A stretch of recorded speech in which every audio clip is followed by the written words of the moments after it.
The modern dating scene. This video is aimed at the person who says they're ready for a relationship but is clearly emotionally unavailable. That is about 99% of the population, so I expect you all to stay and subscribe. Yes, subscribe without even watching the video right now, otherwise I will find you. I will find you. See, because why is it that in a world full of dating apps that give you plenty of options to match up with, you still feel dissatisfied? Why is it that marriage rates are dropping, contraceptives are going up, and the actual amount of people going out on dates, especially men, have also dropped? Does all of that even matter? Does this video even of course it matters. This is Men's TV. My point is that it seems like the true commitment and romance within love is non-existent nowadays. Modern media preaches to young men to not trust women and to young women to be independent and that men ain't shit. Me, as a man, I can definitely say I am shit. Well, like good shit. I'm not bad shit, so that statement's already incorrect. Modern media, you need to fix up. All of this propaganda within the media makes it so by the time you get into a relationship, your defenses are already up. Your mind is already triggered with trust issues you have no reason to have. People's relationships are so televised online that you see all the ugly parts,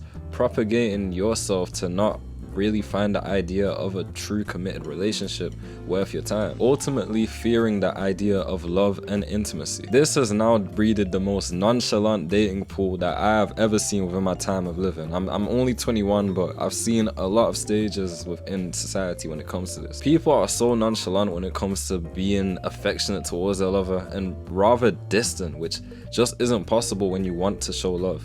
Make him chase you, put in less effort, be nonchalant, act like you don't care, don't message him first. Now I know what you're saying, men's, what about all the positive things that people post about their relationships? Doesn't that also matter? Well, psychological studies show that the human mind actually values loss more than it values wins, almost at a double amount, a double rate.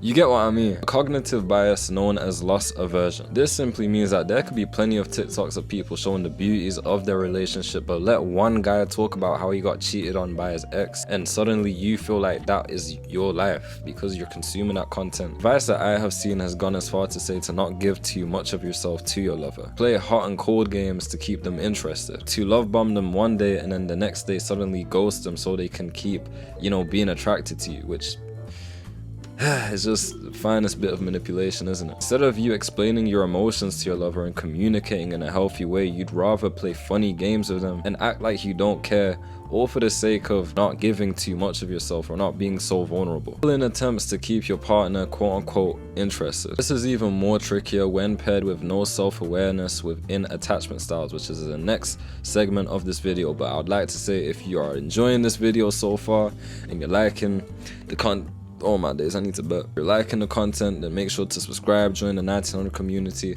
New videos every week of, relevant topics. And yeah, I'm saying it like you have a choice, but you really don't. I will find you if you don't subscribe right now in this current moment. So, use this time wisely. I'm giving you an opportunity. I remember when I was just a young lad watching Disney movies and thinking, man, romance looks easy. I can't wait to bump into my fiance, knock books to the ground, pick them up at the same time, look into each other's eyes and spend the rest of our life together. This, unfortunately, is not the case. Anyone who has been in a meaningful relationship, friend or lover, would be quick to realize that within that time, you realize people have different needs, people have differences between them. And that is the hardest part about loving someone and being in a relationship.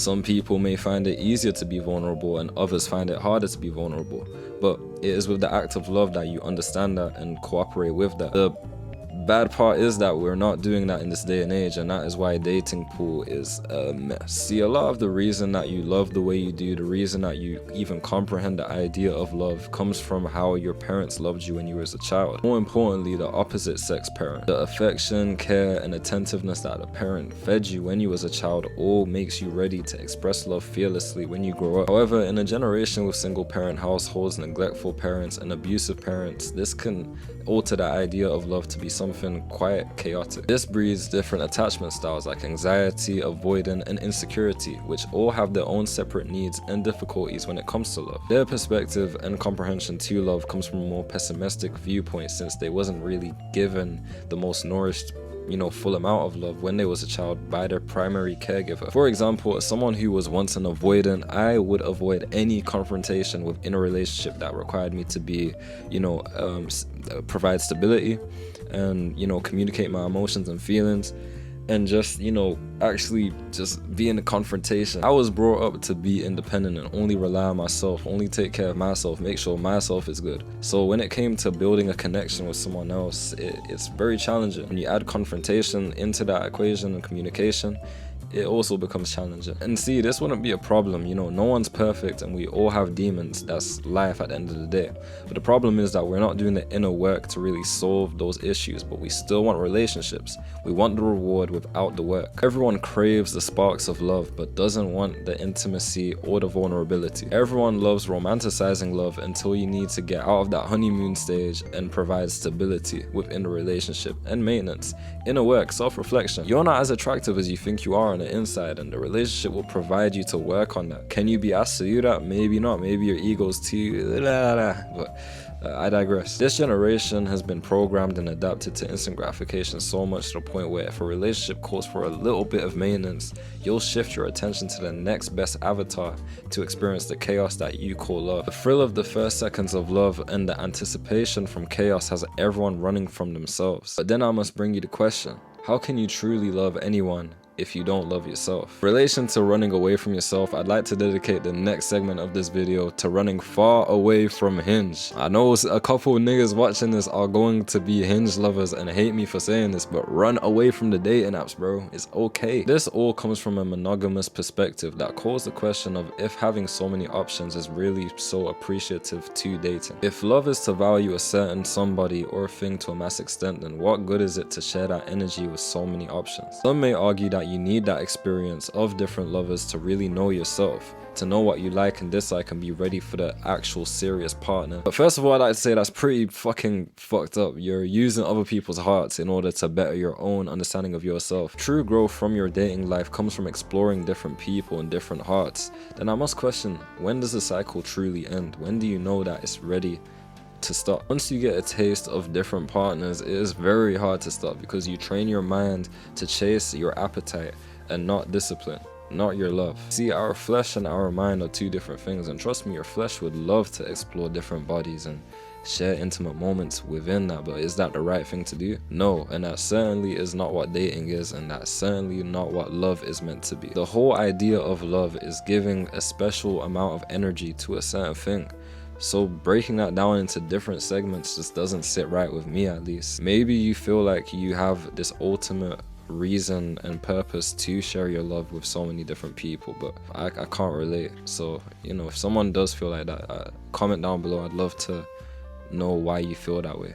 I'm actually being very serious too. You don't feel dissatisfied with your partner because you can't find the one, but because you're finding the 2s, the 3s, the 4s, the 5s, and eventually your vision gets blurry. You believe the grass may be greener on the other side because you never actually took the time to see what was right in front of you. Dating apps, unresolved trauma, and the media has really made today's dating a lot harder and trickier than it's meant to be. I think nowadays, where there are so many options and so much availability, it's confused a lot of people, and it's made you believe that staying committed is a stupid mistake when there are so many options out there ready to be explored. Why should I put up with my partner giving me some sort of headache today if another partner won't give me that headache at the start of our relationship?